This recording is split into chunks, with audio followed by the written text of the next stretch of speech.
that he is so vast that not one particular name can depict or describe him.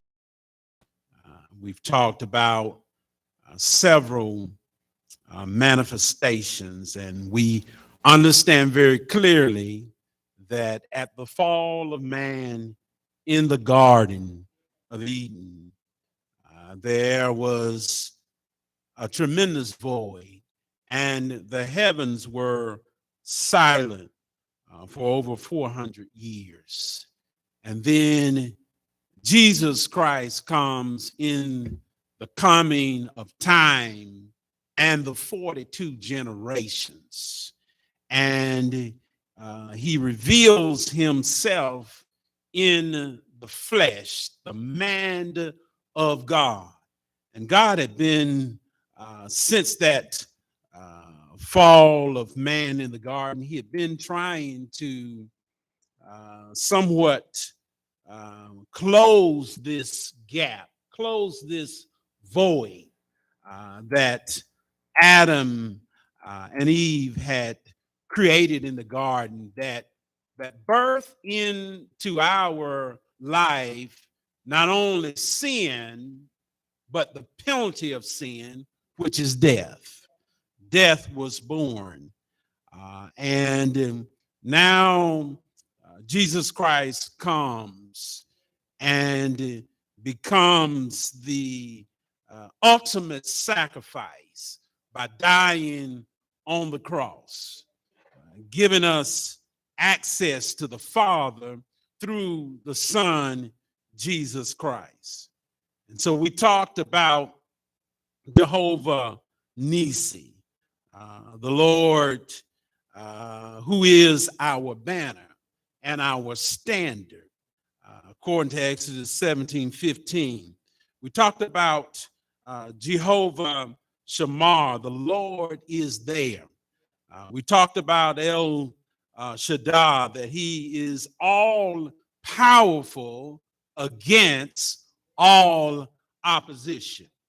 We talked about Jehovah Jireh, the Lord that sees, and not only does he see, but he provides. He's ever watching us. He is all seeing and he's all knowing. So many times we see something, but we say nothing. But he is one that sees and he provides. Look at somebody and say, I know he's watching. We talked about Jehovah M. Kadesh, the Lord that sanctifies, according to Leviticus 20 and 1 through 8. We talked about Jehovah Quana, the jealous God. Simply says to us that my name is jealous. And so you know what I'm about. No hidden cards there, Mother Cotton. He says that I am jealous, and thou shalt have no other God before me. We talked about Jehovah Rohi, the Lord is my shepherd. And there are other names that we have covered as we have talked much about these names of God. And more recently, we talked about a name that is above every name, that every knee shall bow and every tongue shall confess that Jesus Christ is Lord.